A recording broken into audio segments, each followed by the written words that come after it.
Ya, walaupun saya sangat jarang ya menonton acara-acara politik ya, sangat jarang untuk scroll di media sosial terkait politik, tapi eh, saya tanpa sengaja sering ya melihat ada video-video yang eh, mempertanyakan atau menagih kepada pemerintah eh, dan menagih kepada Mas Gibran ya terkait 19 juta pekerja ya, seolah-olah bahwa 19 juta lapangan kerja itu dijanjikan oleh Mas Gibran, oleh Prabowo Gibran ketika mereka kampanye Pilpres, seolah-olah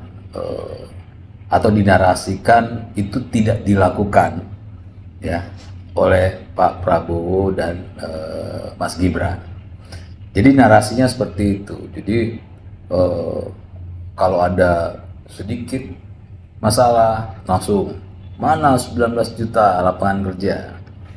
Kalau ada sesuatu yang dianggap ya oleh sebagian orang ya, segelintir orang bahwa itu salah padahal belum tentu salah. Itu selalu ada yang namanya atau ada yang selalu mempertanyakan mengenai mana 19 juta lapangan kerja, mana janjinya, ini begini dan begitu. Nah, kalau yang menyampaikan itu adalah ya apa ya namanya orang-orang yang tidak mengerti ya, orang-orang yang segelintir orang yang kalah dalam hidupnya, yang sakit hati, ya itu wajar kalau sampai mereka tidak tahu gitu kan. Tapi kalau disampaikan oleh para tokoh ya, oleh orang-orang yang sudah terbiasa di dunia politik ya, berkecimpung di dunia politik, atau rekan-rekan misalnya mahasiswa ya, pergerakan mahasiswa misalnya, lalu mereka hanya bicara mana jadi 19 juta lapangan kerja. Nah itu tentu sangat disayangkan kan, karena mereka yang seharusnya mengerti dan memberikan informasi yang sebenar-benarnya, yang berimbang, malah kok mereka ikut ya menarasikan narasi yang tidak benar ya, narasi yang akhirnya bisa memunculkan ketidaksukaan, narasi yang bisa memecah belah ya. Jadi apakah benar Mas Gibran dalam kampanye, Prabowo Gibran ini menyampaikan ya bahwa akan terbuka 19 juta lapangan pekerjaan, atau ya bahasanya ini, atau apakah mereka menjanjikan kalau terpilih akan menciptakan 19 juta lapangan kerja? Apakah itu benar atau tidak?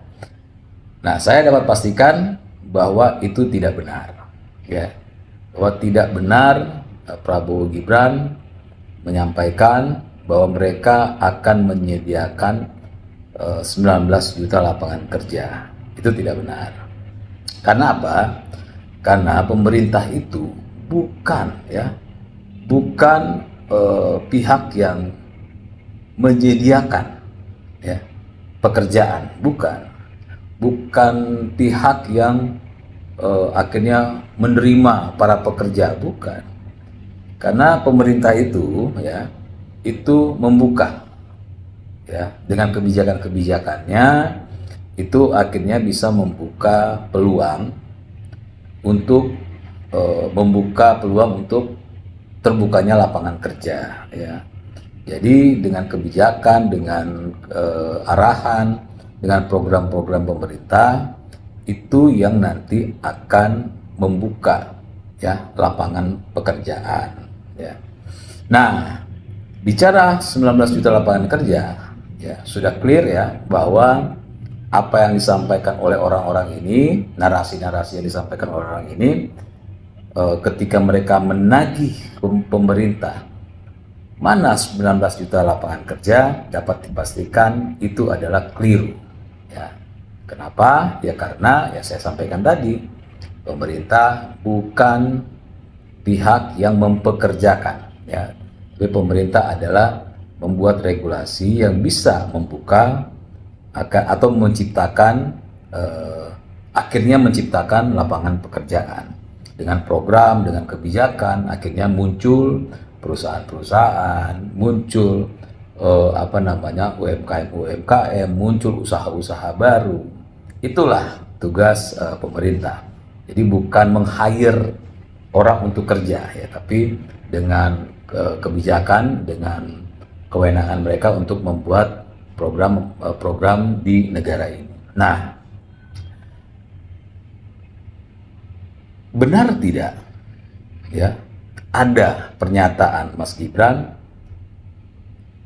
terkait 19 juta lapangan pekerjaan? Betul ya. Jadi Mas Gibran mengatakan, ini saya bacakan supaya jelas. Kata Mas Gibran dalam kampanye, jika agenda hilirisasi, pemerataan pembangunan, transisi menuju energi hijau, ekonomi kreatif, UMKM bisa kita kawal, gitu ya. Insya Allah akan terbuka 19 juta lapangan pekerjaan untuk generasi muda dan kaum perempuan. Ya,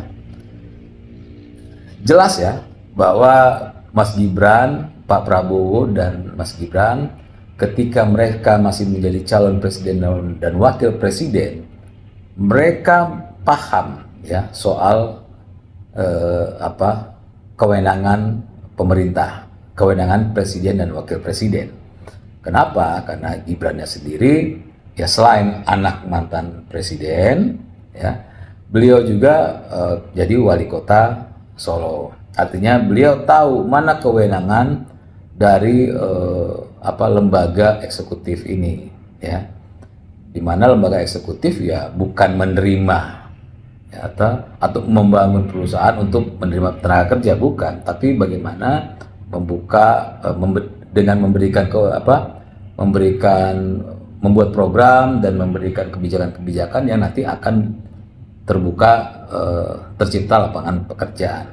Ya, jadi apa yang saya bacakan tadi ya, statementnya Mas Gibran itu kan jelas ya. Insya Allah akan terbuka, kata Mas Gibran, 19 juta lapangan pekerjaan. Nah, yang disampaikan ya tokoh-tokoh ini selama ini ya hanya menyampaikan mana janjinya 19 juta lapangan pekerjaan ya. Artinya mereka dengan sadar ya dan memang sengaja menghilangkan statement Mas Gibran. Mereka hanya ambil sepenggal untuk mereka membuat narasi negatif ya, agar supaya masyarakat awam itu menganggap pemerintah waktu kampanye, Prabowo Gibran waktu kampanye itu menjanjikan 19 juta lapangan pekerjaan ketika mereka menjadi presiden. Nah, ini udah clear ya, artinya masyarakat harus tahu bahwa orang-orang yang menyampaikan bahwa atau menagih mana 19 juta lapangan pekerjaan adalah orang-orang yang dengan sengaja ya menyesatkan informasi dengan tujuan agar supaya ada kebencian terhadap pemerintah ya. Jadi mereka dengan sengaja memotong dan menarasikan secara negatif. Nah, 19 juta lapangan pekerjaan itu ya akan terbuka jika gitu ya agenda hilirisasi ya. Jadi agenda hilirisasi yang dimulai dari zaman Pak Presiden Jokowi sekarang diteruskan ya oleh Pak Prabowo Subianto dan Mas Gibran. Nah, agenda hilirisasi ini adalah agenda yang lagi berproses, lagi dijalankan ya. Dan Ya kita tahu bersama-sama ada serangan-serangan ya terkait agenda hilirisasi ini, baik dari pihak asing maupun dari pihak kita. Ya orang-orang yang memang pro terhadap pihak asing ya. Jadi pihak asing jelas tidak mau ada hilirisasi ya. Mereka mau tidak ada hilirisasi di Indonesia sehingga mereka bisa mengambil bahan mentah dari Indonesia. Nah, kalau dengan hilirisasi tidak ada lagi bahan mentah kirim ke luar negeri, tapi kita memproduksi menjadi barang jadi. Itu yang terus diperjuangkan dan sedikit demi sedikit sudah mulai hilirisasi berjalan. Walaupun ya banyak tentangan baik dari pihak asing ya dengan segala macam keriuhan ini, dan termasuk orang-orang di Indonesia ya. Jadi mereka adalah kaki tangan pihak asing, dan kalian harus tahu semua keributan-keributan ini itu memang diciptakan agar supaya hilirisasi ini gagal ya. Artinya ya semua keributan yang terjadi ini ya, itu adalah bagian dari agenda untuk merusak program-program Pak Prabowo, sehingga program hilirisasi ini kalau bisa tidak berjalan atau berjalan di tempat gitu. Nah, kalian ya yang menyebarkan isu-isu, kalian yang menyebarkan informasi-informasi yang tidak benar, termasuk yang menyebarkan seolah-olah pemerintah berjanji akan membuka 19 juta lapangan kerja, itu adalah orang-orang yang secara tidak langsung, baik sadar dan tidak sadar, itu ikut ya mengagendakan program dari pihak asing yang ingin menggagalkan hilirisasi.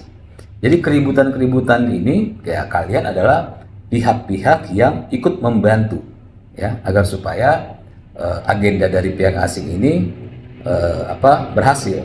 Nah, kalian ini ya sudah ikut membantu untuk menggagalkan agar supaya tidak terjadi hilirisasi. Lalu kalian meminta mana 19 juta lapangan kerja ya. Padahal kalian itu adalah orang-orang yang ikut menyumbang kegagalan terbukanya 19 juta lapangan kerja. Kalian minta 19 juta lapangan kerja ada, tapi kalian ikut membantu pihak asing dengan membuat atau menyebarkan narasi-narasi sesat ya. Itu.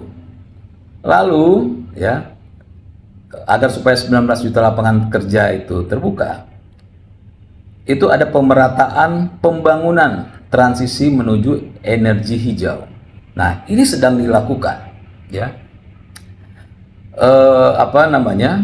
Transisi menuju energi hijau, pemerataan pembangunan transisi menuju energi hijau itu kan dilakukan ya oleh pemerintahan sekarang ini ya. Mereka pemerintahan sedang melakukan itu, tapi terus ya diganggu ya dengan berbagai macam keriuhan-keriuhan ini ya, agar supaya ya tidak terjadi yang namanya pemerataan pembangunan transisi menuju energi hijau ya. Jadi untuk menuju 19 juta lapangan pekerjaan itu pertama hilirisasi, kedua pemerataan pembangunan transisi menuju energi hijau. Dua hal ini pun sudah diganggu ya. Program-program pemerintah ini sudah diganggu ya dengan berbagai kekacauan di negara ini, sehingga pekerjaan-pekerjaan pemerintah itu sedikit atau banyaknya terganggu dengan kehebohan-kehebohan yang memang sengaja diciptakan. Nah, dua ini ya itu pun sudah diganggu. Lalu bagaimana? Yang ketiga, ekonomi kreatif ya. Nah, ekonomi kreatif pun itu tidak luput ya. Jadi sedangkan dikembangkan ekonomi kreatif, UMKM dan segala macam, itu mandek juga ya. Karena banyak hal yang terjadi di negara ini ya, keributan-keributan yang sebenarnya kalau kita mau jujur, keributan-keributan ini diciptakan ya bukan apa muncul dari masyarakat bawah gitu kan, tapi memang diciptakan dari atas gitu ya. Dan membuat framing sehingga perhatian pemerintah tersita ya. Jadi ekonomi kreatifnya terganggu, UMKM-nya terganggu, pembinaan untuk hal-hal seperti itu terganggu, hilirisasi terganggu, ekonomi hijau terganggu. Jadi bagaimana bisa menciptakan 19 juta lapangan pekerjaan ya, bukan menciptakan tapi akan membuka peluang ya 19 juta lapangan pekerjaan kalau ya negara ini terus diganggu dengan kegiatan-kegiatan yang kita lihat sehari-hari di negara ini kan. Sudah urusan hilirisasi diganggu, urusan lagi ada ijazah, urusan apa pemakzulan, urusan ini, urusan. Jadi semuanya itu dibuat menjadi sebuah masalah ya. Agar pemerintah akhirnya proses berjalannya tidak berjalan dengan mulus. Nah, jadi ya jika kalian ya benar-benar ingin 19 juta lapangan pekerjaan ini terbuka, maka kalian harus mendukung ya program-program pemerintah itu. Kalian harus berhenti juga untuk menyebarkan isu-isu negatif ya. Kalian juga jangan sampai terprovokasi, dan kalau sudah begitu ya, kalian akan membantu terjadinya proses ya terbukanya 19 juta lapangan pekerjaan itu semakin cepat ya. Kalau kalian masih juga terprovokasi, masih juga menyebarkan hoax, masih juga menyebarkan kebencian, masih ikut terlibat di dalam hal-hal yang tidak penting ini ya, dengan menyebarkan hal-hal konyol, maka kalian sama saja ya menutup kesempatan terbukanya 19 juta lapangan pekerjaan ya. Ingat ya, keamanan kenyamanan di sebuah negara itu sangat berhubungan dengan perekonomian ya. Orang-orang ya, investor itu mau membuka usaha di negara ini, mau menanamkan modalnya, dia akan melihat dulu bagaimana apakah kita berinvestasi di Indonesia ini aman, nyaman. Itu baik orang luar negeri maupun orang lokal. Mereka bisa aja menginvestasikan dananya di membuka usaha di Indonesia ini, bisa saja. Tapi mereka tentu akan melihat aman nggak, nyaman nggak kita membuka usaha di negara ini. Kita udah investasi miliaran triliunan, tapi nanti gonjang-ganjing ngapain gitu kan. Dan jangan sampai salahkan jika ada pengusaha-pengusaha Indonesia yang akhirnya mereka lebih nyaman untuk membuka usaha di luar negeri karena mereka menganggap itu lebih aman dan lebih nyaman berusaha. Nah, semakin jauh kita menciptakan lapangan pekerjaan ya, 19 juta lapangan pekerjaan membuka 19 juta lapangan pekerjaan itu semakin jauh. Jadi kalian ya, orang-orang yang menuntut ya, pertama sudah kalian salah karena mengambil potongan yang salah, artinya kalian menyebarkan hoax ya. Nah, itu pertama, sudah menyebarkan hoax, dan kedua kalian ikut membantu ya terjadinya kegaduhan di negara ini. Bisa dikatakan ya, kalian itu konyol, sudah sebagai pelaku yang ikut terlibat membuat kegaduhan di negara ini dengan menyebarkan hoax, lalu kalian menuntut sesuatu yang kalian rusak gitu kan. Jadi menuntut 19 juta lapangan pekerjaan, tapi kalian rusak peluang itu, lalu kalian salahkan pemerintah. Nah, ini yang konyol ya. Jadi jelas dan clear bahwa 19 juta lapangan pekerjaan itu bisa terbuka ya dengan syarat-syarat yang sudah disampaikan oleh Mas Gibran. Dan syarat-syarat itu sekarang ini tidak bisa berjalan dengan baik karena ya kalian yang mengganggunya, kalian ikut yang merusaknya. Jadi kalau ingin 19 juta lapangan pekerjaan itu terbuka, ya jangan kalian ganggu, jangan kalian menyebarkan hoax ya, kalian dukung malah hilirisasi, dukung UMKM, energi hijau dan lain-lain ya. Kalau kalian sudah mendukung itu, insya Allah 19 juta lapangan pekerjaan akan terbuka ya, dan kita masyarakat itu bisa menikmati hasilnya ya. Jadi saya pikir begitu, cukup dan terima kasih.